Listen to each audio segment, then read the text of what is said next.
This is the BS4 podcast, and I'm your host, Bria Villa.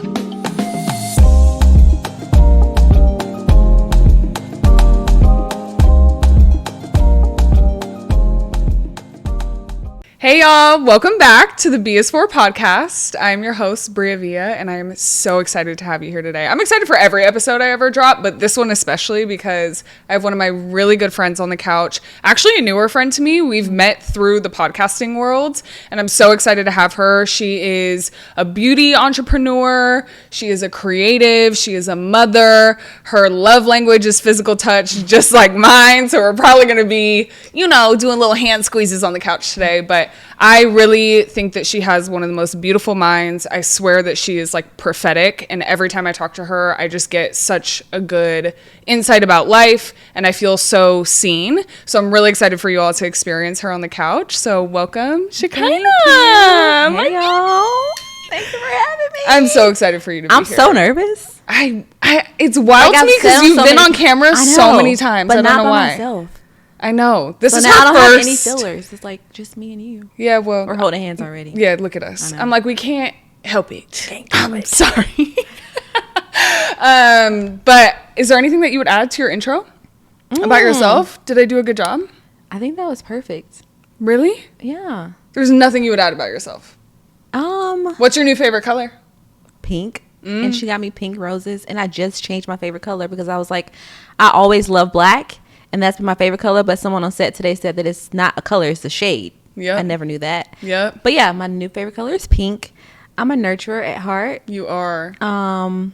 Recently divorced. Yes. So navigating the newness of that. Yep. And on the journey of truly finding Shekinah outside of mommying, outside of being a wife, exploring the different sides of me, and really just... on a different transformation journey. I love that. Yeah. I feel like we're kind of in similar phases right now of transition. I think so too. We're both coming out of old selves. We're honoring old selves, and then we're learning new selves. Yeah, and that's hard. It's hard. It's I think the honor part is hard because the honoring, it's like you have to have a perspective shift for sure, because it's like. You want to honor that person that you were, but then it's like subconsciously you beat yourself up about that person or the decisions that person made. Yeah. So it's like, I never heard you say honoring in that way, but yeah. Yeah, but you have to because you wouldn't be this version of yourself if it weren't for that version of yourself. Like that version of yourself had to teach you something to get to here. Yeah. So you have to honor her. Yeah. Because she's the reason why you are who you are now. That's it. Period. But keeping that at the forefront, because it's like, if you aren't where you want to be fully yet, it's kind of hard to honor right away because you're still, like for me, I have this thing where it's like, until I reach where I want to be, I don't really give applause and praises to the little steps that I make. So it's like honoring seems like the end goal to the whole thing versus it's like you can honor yourself through the process of change. You have to. Yeah. Why do you feel like you don't celebrate yourself in the small things? I just never have. I feel like it's just not that big of a deal. Why not? Because I'm not where I want to be. Are you ever going to be to where you want to be? No, but that's like I always have struggled with perfectionism. Me too. And that's childhood trauma. You know, people putting that on me. Yeah. Being kind of the smartest one, growing up or just family members putting that pressure on you to be perfect. So then you start to carry this perfectionism. And when perfect is not even a reality, not even Jesus, only Jesus himself was perfect. For real. So we'll never be able to obtain that. But I think it's just constantly trying to get out of that mindset of you can celebrate small wins. It's okay. You can celebrate it and there will be more to come. But I always be like, I'm not celebrating. I gotta wait until I get here. No. Yeah. You have to honor each stage of the process, good, bad, and ugly. How do you do that? I mean, own it. I think me working through my perfectionism is Yeah, you have that too. I forgot we relate in that. I'm like, I'm a perfectionist to a T, like to a fault sometimes. Yeah. But it's if I don't own even the ugly parts of myself, then I'll never be okay with who I am, because that's who I was at one point. So I feel like I have to honor bits of me, because if I don't, then nobody else will. Yeah. But also, I used to have it, like, my wallpaper on my work laptop since 2019 is a quote. Of course, me with quotes. Of course. She be sick of my quotes. What did it say? Who was it by? I don't even know who it's by, but it says success is a series of small wins. Like, you never have like an aha moment where you wake up overnight and everything changed for you. Ooh. It's always the small things that stack up over time that lead to success. Good. Yeah. So if you're not celebrating The process, then like the outcome is worthless. The process. I don't know how to do it. You can. I've always said that I'm such a black or white person. Like, the process is in the gray, and I don't do gray good. I don't either, because I've always been like, I'm an all in or all out type of person. Yes. But if you take everything day by day, instead of looking at everything in seasons, it's like, okay, well, I just won the day. That's so good. Yeah. That's so small but good. Yeah, like, ask yourself at the end of the day, did I win today? Like, did I win the day? Yeah. Did I make it through the day? Did I do something good for Did myself? I show up? Brush my teeth. Right. Sometimes that's a win, and get out the house. Sometimes that's a win. No, seriously. Especially when you're like going through tough stuff, which we need to get into. So today, the B is for bravery. And I'm really excited because this is the perfect person to talk about bravery, because you are so brave. Thank you. You are so brave. She's done what a lot of women and people can't do, don't do, choose not to do, for sake of comfortability, for sake of feeling like a failure, for sake of embarrassment. And I want to like actually unpack your story more, and I know that you haven't fully talked about everything, but I feel like this is the space to do it, because I think a lot of women are going to be able to gain something from your experience. We've talked about this on, I'm going to plug the LTTA app. We've talked about this on the LTTA app. If you don't know what that is, you need to go find out, okay? But it's LTTA app on Instagram, so make sure that you go follow it, because we are both a part of it, and it's a beautiful platform for women. But we talk about this on there, but we haven't talked about it outside of that. So, I just got nervous. You're good though. You're good though. Yeah, you're safe. Okay, keep going. You're safe. So Shekinah, first of all, is you are a powerful woman, because she really was adamant about saving herself for marriage and saved herself until marriage and did everything truly by the book, like the way that you are on paper supposed to do things. And now is navigating divorce. And I think something that is really difficult for women, for people in general, is walking away from something when it's not 100% right for you, but it's also not 100% wrong either. And so the most recent relationship that I walked away from, there was nothing wrong with him. Like, and a lot of people wait until something is wrong before they actually make a decision about it. But just because it isn't wrong doesn't mean it's right. Or right for you. Right for you. You define what's right and wrong. But I want you to like walk us through it a little bit. So give a little bit of background on like the marriage. So I was with my ex-husband for 12 years total, married for 7, have a beautiful baby girl. She's 4. Her name is Halo, and I love her down. I literally they have love the Halo. Cutest connection ever. But today I said, do you want to come? She was like, Mom, I can't. It's gonna be too long over there at Auntie B's house. It's gonna be so long. Fair. Yeah, I respect her. No, I was like, I understand. Stay home, get your rest. I get it. Yeah. So from the marriage, have a beautiful daughter. We did great things together, built businesses together, but I guess you just avoid red flags, and it's red flags that wouldn't be red flags for everybody. I guess it's more like a good versus a God thing. And I feel like that's been the trajectory of my life. It's like I will leave something good to chase something for God. And damn, that's good.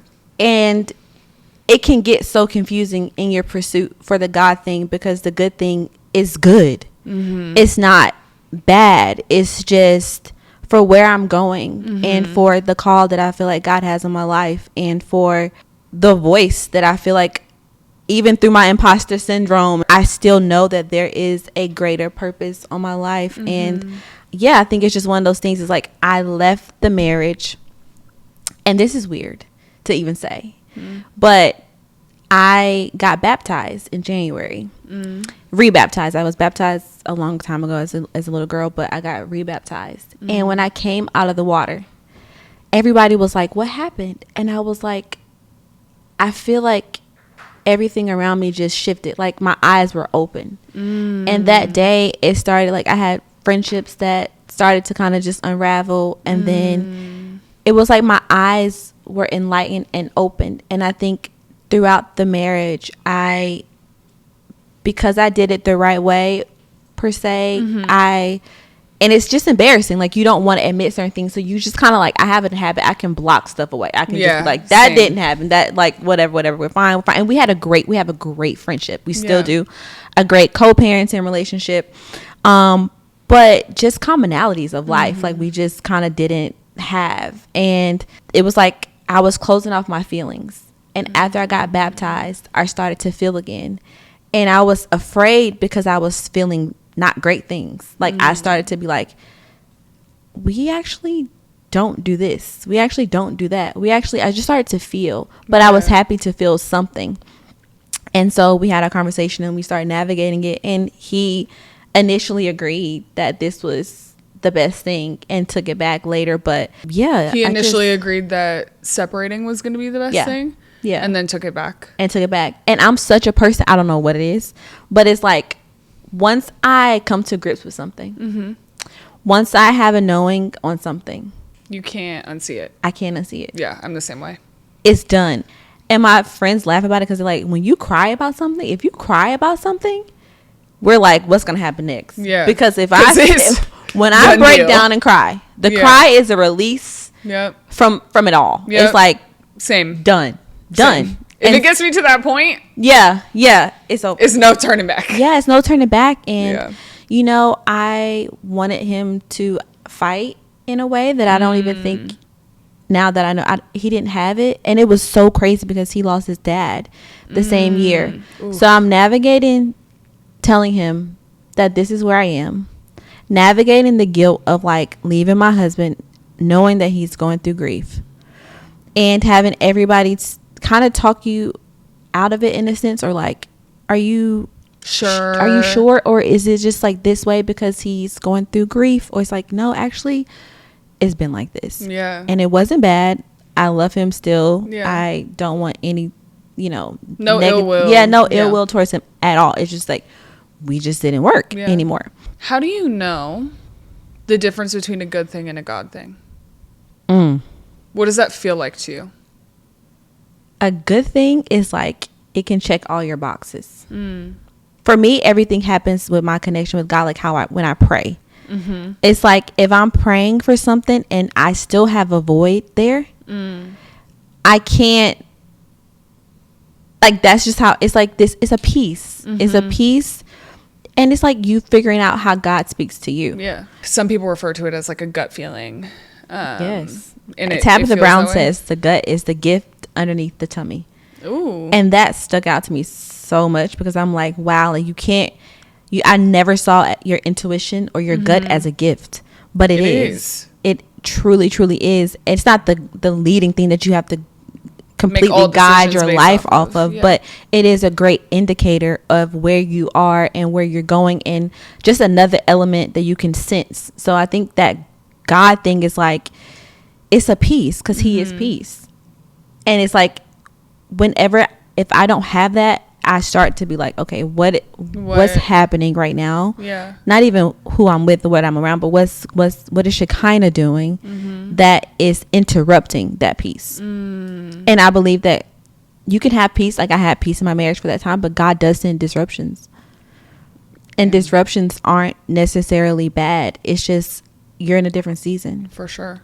You start to have these realizations, right? A lot of people would like sit in it though. And they would like doubt themselves, question themselves. I did. Like wonder. I did.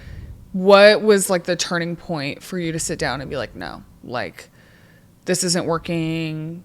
this is what I need to do, especially looking at like the life you've created. So like Shekinah comes from parents who they sound incredible. I've never met them. Yeah. But they're incredible. They're pastors. They've been together forever. 37 years. 37 years. And like you've seen a true example of a great marriage, a marriage with love. I think that's what hurt me though. Yeah. I say this to my dad recently because my sister also went through a divorce. It's almost like my mom, her dad was an alcoholic. Okay. So I'm using this as an example. Yeah. She chose to go completely opposite of that, right? And my dad came from a split family as well. So they really made a decision that we're going to choose this and we're doing this for life. I think there's something to be said about when you see something that seems perfect, it's almost like you're green. So like as I was dating or out in the world, I'm like, oh yeah, I can fall, not in the world, but out. Yeah. Like falling in love with someone's potential or just being green and thinking that every relationship is going to be perfect because my parents. Because that's what you saw. That's what I saw. Yeah. Yeah. So, but then you seeing it, you would think especially because like my parents got divorced when I was young. And my mom. This is where we bonded. Yeah. We did. My mom decided to walk away from my dad when there were 2 kids in, and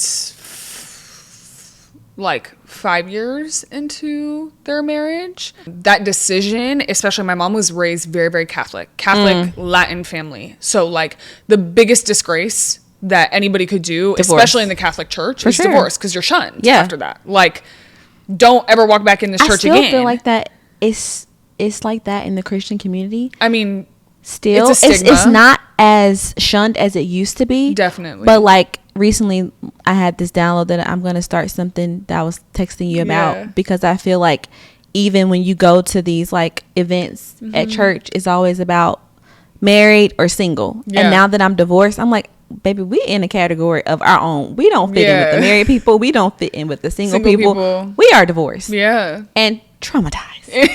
For real. Not at all. For real. Okay. So, well, why? Keep an eye out for that. Because she got something coming and I'm excited for it. But with that, like, feeling of you come from a very religious family. You come from a background of you've seen it work. It is even harder because especially with, for example, if you come from a broken family, you creating that or you stepping into that intentionally or unintentionally is not going to feel as heavy because you're used to it, right? But like for you, making this decision is that much harder because you're going against truly like the grain, and that takes a lot of bravery. Yeah. And I'm really proud of you for doing it. Because at the end of the day, you chose yourself. You chose what God called you to do. And I feel like some people, it gets sticky of like, there's an expectation or the stigma of like, God wouldn't call you to divorce. Yeah. But that's not true. I don't believe that. I don't believe that. So like when you ultimately made that decision, like how it all unfolded, did you two have like a conversation about it? When we realized that staying for our daughter wasn't enough. Yep. That's tough. It wasn't enough. And everybody tells you to stay for the kids. And I will tell you as a child of divorced parents, don't do it. Yeah. Do not do it because kids are smart. So this weekend, she came back from her dad's and she was having a conversation with me, and she's 4 and she's crying because she didn't want to leave her dad's. And she says to me, Mom, I don't understand why we had to leave our old house, because in her mind, at our old house is where things were great. Because we didn't have an argumentative relationship. Our house was full of love. That's one thing we had. We had an amazing friendship. So our foundation of friendship, that's kind of where things got blurred. The romance part was not there, but our friendship was just really amazing. Strong. Yeah. And so to her, I think in her mind, it was like, why are they not together? Our house was so full of love and so full of peace and serenity. And so she was like, why? I don't understand why we let other people stay in our house. And so I was like, well, mom and dad are divorced. And I began to explain to her more about it, which we already went down this road, but I just reiterated again. So I said, her mind is developing. So she's like learning as you go. Absolutely. Yeah. So I said, mom and dad are divorced. We're not married anymore. So daddy lives at his place. Mommy lives here. And I live with my parents. So she doesn't understand he lives alone. So to her dad's alone. And she feels that deeply. And when and my parents are there, so we have a community. And so it's a different thing. So she tells me, she says she feels that that's unfair. And I was like, what the heck do I say to this? And I was like, well, I can see why you think that, but mommy is going to have her own place soon too. And I'll be by myself. And dad's not alone, you know, he just lives by himself. This is what she says. She says, I think I understand. But she said, Mom, you will always be family, right? Aww. And I'm like, 1000% will always be family. Oh my God. Yeah. It's a lot. Like it's heavy as a mom. Because you feel guilty. Yeah, you feel guilty. Because you chose what's right for you, but then you're like, but I choose what's right for my child. Yes, you did, though. Yeah. Because what's right for you is right for your child. For sure. Because they will feel it. I promise you. Because you stay in a loveless marriage and they will experience what that looks like. Yeah. And then the trauma that comes from that will worse. It can repeat itself. And you don't want that for her. And you want her to see a woman who values herself, a woman who values her worth, a woman who does the hard things, even though they're hard, because they're the right thing for her. Yeah. And like, she may not understand it now, but she will understand it at some point. I really do believe that. That's my deepest prayer for her. I'll pray for her on that too. Because I think, and at the end of the day, she's your daughter. Yeah. There's inklings of you in her. So like, she'll get it at some point. Me as an adult, as a grown-ass woman now. You get it. I get why my parents do what they do because I feel them in me sometimes. As a divorced child, like when did it click for you? Like how old were you? Well, how old were you when they divorced? I was 5, 6 ish. So kind of like 5. Yeah. So when did it click to you that like, okay, they probably did what's best? Honestly, pretty early on. Really? My parents had very different parenting styles. Same. Very different parenting styles. And kind of similar. Like, I used to feel this guilt of like, oh, my dad's alone. But I feel like as I got older, I started to realize pretty early on, I'm like, they're very different people. So I feel like I just saw 2 totally different types of parents, parenting style. Early on, I established, like, they're not... it makes sense. Yeah, because the way that they parented me in different households was just different. Yeah. And I, especially being a little girl, gravitated towards my mother because of, 1, how she made me feel. Yeah. But 2, I saw, like, I can name it now. At the time, I couldn't put words to it, but, like, I could see myself in her. Like, the things that she really instilled in me and, like, wanted me to be. So, confident, brave, outgoing, respectable, strong. She was a lot of those things. Yeah. And I think I started to, like... because she like taught me that so heavily, I started to gravitate more towards her because that's also who she like really tried to be. Yeah. And I feel like Halo will see that in you. And I see a lot of you in Halo in the short time that I've known you. Yeah. I'm like just how her brain works and like even just like so strong. Her demeanor is very similar to you. So I think that she'll like see it and feel it eventually. Yeah. But that now that you've like walked away, you're managing co-parenting. This is something that you're like actively working on, is how to manage having a child in 2 separate households with 2 separate parenting skills, which we've talked about that. Yeah. It's also navigating dating.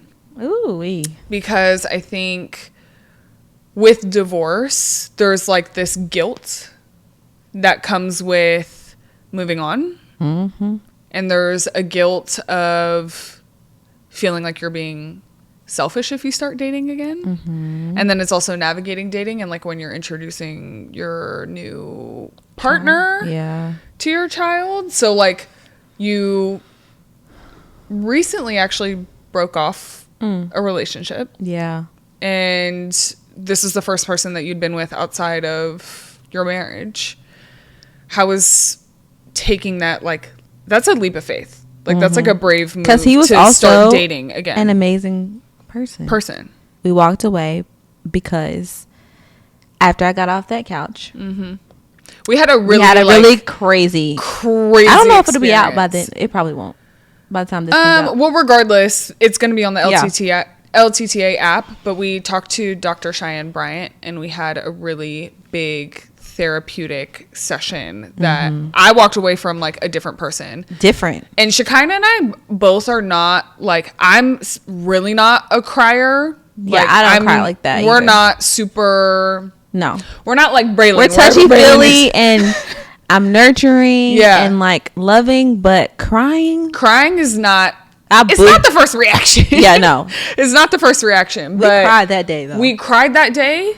And we cried for each other. We did. So, like, I was not on the couch with you. Ooh. And I'm listening to your story.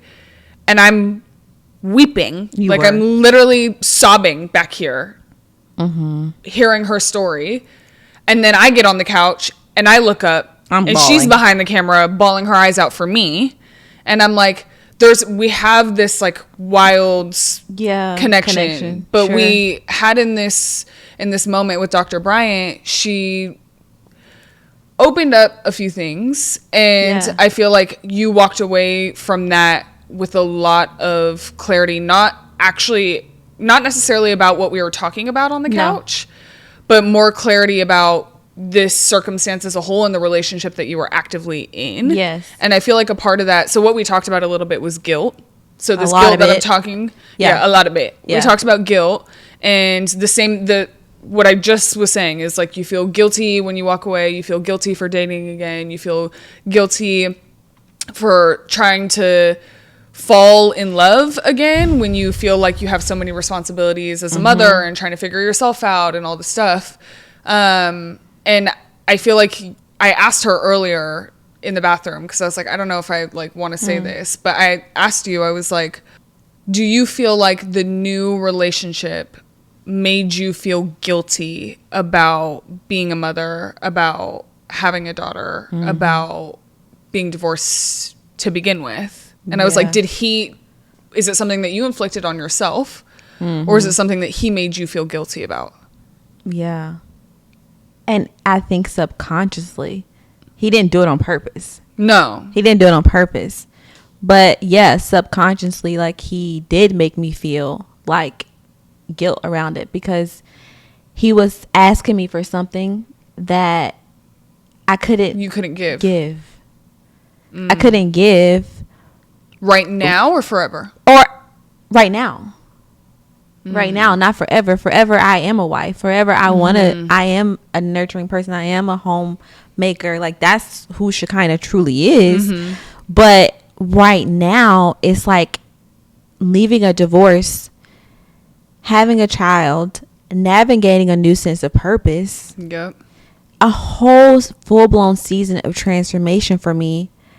And it all was just too much, too fast, too soon. It was so many things that she said on the couch. And I told this to Braylon. It was her and Monica that really was like resonating deep in my soul. And I was like, I was trying to like, shut up. Yeah. Like, it's hard when someone is what you literally wrote down on paper that you want.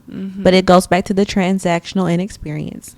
Like it was so fast that we weren't really experiencing each other. It was a lot of transactional behavior. Like you check this box, you check that box, yes. you check this box. Like it's almost an exchange of like what I check for you and what you check for me. Yeah, instead of just experiencing that. It. And then you start to become on accident what the boxes are instead of just being you. Damn. And then the moments that you start to be you, they don't really love. I was in such a dark place when I met you. Right. After I got off that couch, Shekinah came back. Ooh. I released and came into myself in a whole different way out. And he was like, where is the person I met? I said, she's never coming back. Ooh. And are you okay with that? She's never coming back. Shekinah. The person that called you and said I feel worthless, she's never coming gone. back. She's dead. So can you accept who I am today? And that was... No. And he was trying. But you can't try to accept someone who they are today, constantly going back to who they were when you met them. Yep. Ooh. That's good. Yeah, you can't. That's so hard. It's hard. And after I came to myself, literally from a dark place to, I'm like, oh my God. Even my parents started to say, they're like, wow, you seem like we got our daughter back. Like, it was an overnight thing. And remember when I was on the couch, I was like, my body is numb. Yeah, you were like, I literally and then my body came back to itself. It was the most craziest experience ever. Yeah, you literally were like, I feel like limp. I felt my whole body was like melting away like butter. And oof. I got off that couch. But this is how God works. And this is why I say you have to know how God deals with you. Because my things are always instantaneous. After I got baptized, I come out the water and I'm like, whoa, I got new eyes. Like, yeah, I see everything so differently. That's powerful. I got off that couch and I was like, can't unsee it. I can't unsee what I just saw. Can't unsee it. I can't unfeel what I just felt. I can't unsee what I just saw. Nor do I want to. Yeah, period. And I'm such a person that's like, I always want to grow. And I always, especially after having a daughter, it's like I deeply desire, one, not to create mother wounds in her. Yeah. Then I deeply desire to be the absolute best mom. And I know there's no perfectionism in that because maybe I already failed at that, if that was even a thing. But you didn't fail. Perfection. Yeah. I'm perfect for her, I guess is what you're saying. You want to protect her so badly. Yeah, but you helped free me from that a little bit. How? Because you were just like, in protecting her, you can almost create the things that you're trying not to create. And you gave me this freedom and this permission to be and even be in the flaws. It's like, because even as a child, it was almost like you were saying, like, I saw Halo say, Mom, I like your flaws too. Shekinah. Like, I'm cool with that too. Yeah. And it's your flaws that's going to help free me. Yes. And that's what you were saying to me in the bedroom that day. You were just like, just be. Just let her, as much as you, just let her see you. Let her see and stop trying to, because like, I think I try to control. I have a control thing too sometimes where I want to control environments. It's perfectionism. And who's to say I'm doing it right? I mean, that's what I realized from the whole thing. It's like, we're all figuring it out. We're all figuring it out. No one knows. At the end of the day, by trying to create a perfect reality for her, you're also creating unrealistic expectations that she's going to set on herself one day. That's what you like. And if you don't allow her to just experience it, because I love my mother to death, and she really wanted me to be better than her. That's it. And she wanted me to have a better life, a better experience, a better everything than she had. But because she was so trying to perfectly curate it, it set me up to be like, damn, if I step out of bounds, then I'm screwed. Yeah. Or like, I'm And like, I was moving out of almost like lack instead of love at times. And I feel like Halo, I see so much, and I've like said this before, but I see so much of like weirdly myself in Halo. I know. And I feel like looking at it, and like you don't realize this, but looking at Halo, I'm like, she is so lucky to have you as her mom. Like, she is so lucky to have you as her mom, because you by nature are so naturally nurturing. You're such a girl's girl. You're such a lover. Love the girlies. Like, you are the girlies. I love the girlies. But that's who you are. So like, she's going to see that, feel that, experience that. She's already becoming that, you know? And if you try to like, shelter her from like the days that you have off days, or if you try to shelter her from the moments that, and I'm not a parent, so I really can't speak to this, but I can speak to it from a daughter perspective. Yes.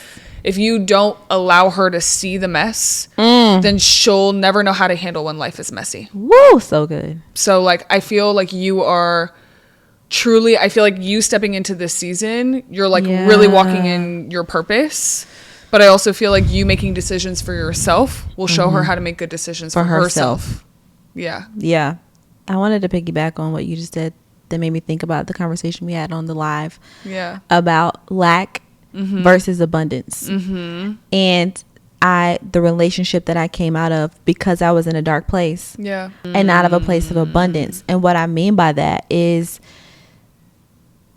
just say you're going through what I'm going through. You're going through a divorce and you're like, okay, I have a child. And it's like, is anybody going to accept me and my child? Well, he does. So let me pick him. Yeah. Instead of a place of abundance will say, well, yeah, it's me and her. You either with it or you not. You either on the boat or you not.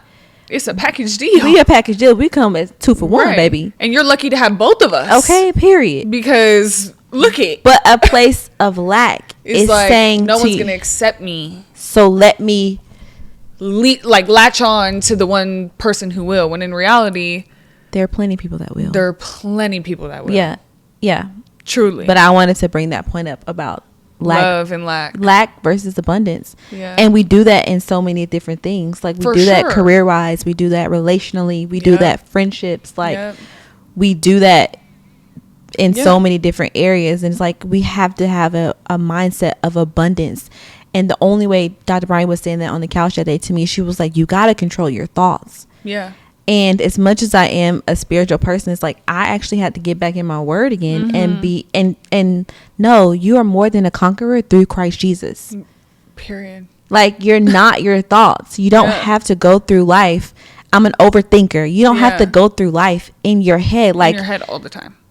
You don't have to. And you don't have to base all of your actions off of your thoughts. Your thoughts are just thoughts. They're literally. Me and Braylon were reading. I'm pretty sure you read this book. The Untethered Soul. Oh yeah, we talked about it on an episode. Oh, that book is literally tells you that you are not your thoughts. No, you aren't. Whatever comes in your brain, you literally have the opportunity and the choice to take it and release it. Yeah. Or take it and hold it. Yep. But it's a practice. Yep. And it's a muscle that you have to constantly work and that's what I'm doing in this season. It's like I'm constantly you feel like you left your divorce, but your she's gonna suffer. No, she's gonna have an abundant life. She absolutely and because she has this duality of different, she's gonna grow up with a different mindset. And she's gonna be so well balanced.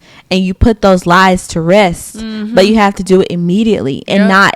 I was in the dark place that I was in because I was sleeping with the thoughts. Yes. I was like having a whole relationship with the thoughts. With the thoughts, with the image that you created in your mind, with the expectation, with the alternate reality. And some of it's actuality, but like... No, it was reality, baby. Yeah. But it's real. It's real. And I feel like in your head, so if you're listening to this or if you're watching this, hey, hi, hello. But if you're listening to this, in your head, silently, scream your name as loud as you can. In your head. You see how you have control over your inner voice? Literally. Ooh, okay, now tell her. Now tell her to whisper. That's sick, right? So if you have control over your inner voice, you can control your thoughts. You can. You just have to recognize when it's happening and like alter it. Like this is literally like you don't belong here. Like get out.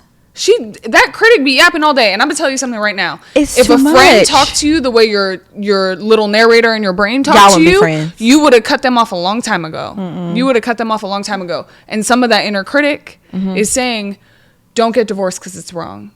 Some of that inner critic is saying, "Don't date again because how could you date again? You're a mom. How could you?" It's that inner critic is not real. It's though so she fake. Doesn't exist, right? And you can shut her up whenever you want to. So.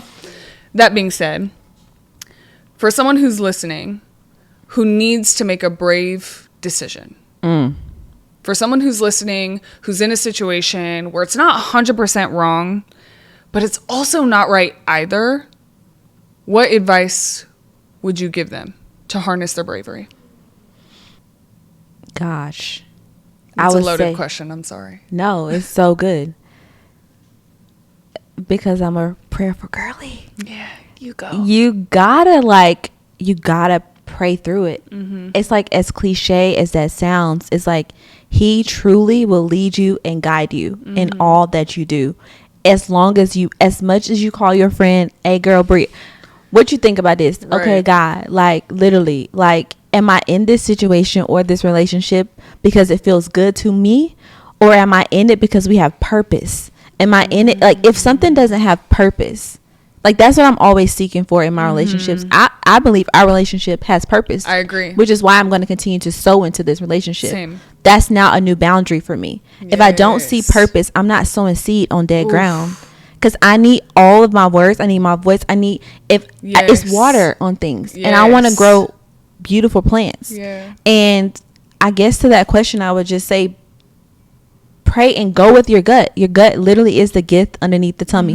What is it saying? And avoid outside noises. Do what's best for you. And the guilt. We were on that live and so many girls messaged me and they had the exact same story. Literally, they're like, yeah, I was married, I got out of a divorce, I have kids, and I'm with this guy. I've been with him since my divorce, and he's been with me the whole time. I just feel bad because, like, he loves me so well, he loves my kids, but there's something inside of me that is just it's telling you no. Yeah. But everything outwardly is telling you yes.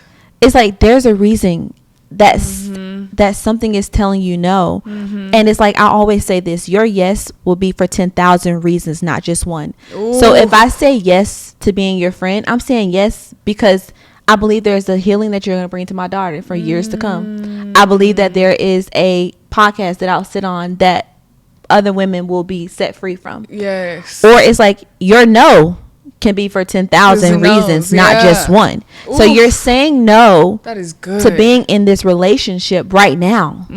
But you're saying no to 10,000 more things to come. Ooh, that's good. You're saying no to the person that's still in the closet that you haven't seen yet. Yes, Shekinah. You're saying no to the person that you have no idea that exists, that he's hiding from you. Yeah. So you're saying no for 10,000 reasons, not just one. And sometimes you have to remember that. And the no, when you say no and it's the right no, there is a strength and a power that comes from that no. Ooh, it is. It is. 100%. You get your power back. There's this book that Sarah Jakes wrote. It's called Power Moves. Go get it, bro. Go get it. Literally. All the books that we talk about or anything like that, I have in my Amazon storefront that I'm a link in. Have you read that? No, I haven't read that yet. Oh, it's so good. I'll read it. I'll read it. I'm like, it's called Power Moves. Yeah. And it's like, when you say no and it's the right no. And you know what I realized? A lot of times, like, if a person loves you, you can retract your no. You sure can. Nothing is permanent in this life. Nothing is permanent. And if it's not, I mean, a child. Your child's permanent. You're here for life. Certain things are, but you get what I'm saying. Yeah. It's like, but really no, because life isn't.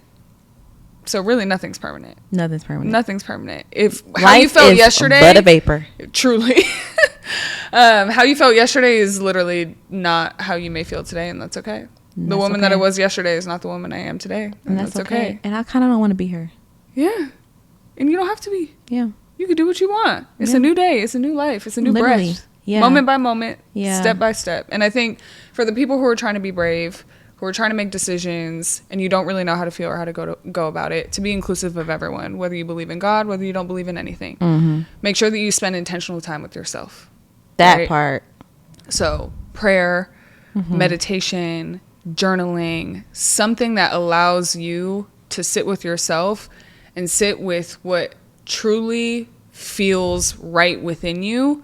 Not just what society tells you is right, not just what your friend tells you is right, but like truly not what you yourself. Said was right last week. Right. Literally. Yeah. You can change your mind. You can change your mind. And I feel like we all try to live up to this expectation of who we told ourselves that we're supposed to be. When in reality, who I thought I was supposed to be last week, is not who I think I'm supposed to be right now. And that is okay. Like, you have to give yourself permission to do that. So for those of you who are on this journey, give yourself some credit, give yourself some time, but also know that what society tells you about yourself doesn't matter. It's all about what you tell you. Take the brave step. Take it. There's good on the other side. It is. Yeah. So today, the B is for bravery. Shekinah, I love you. I'm so thankful for you coming on the pod. Thanks for having me. It means so much to me. This was like last minute too. She was like, yeah, like I need to figure out like if Halo's going to come. So really you showing up for me in this moment means so much more to me than you realize. And I'm so appreciative of you being here. So thank you for having me. Make sure you watch on YouTube if you are not watching, if you are listening. Thank you for tuning in. We appreciate you and we will see you next week. Bye.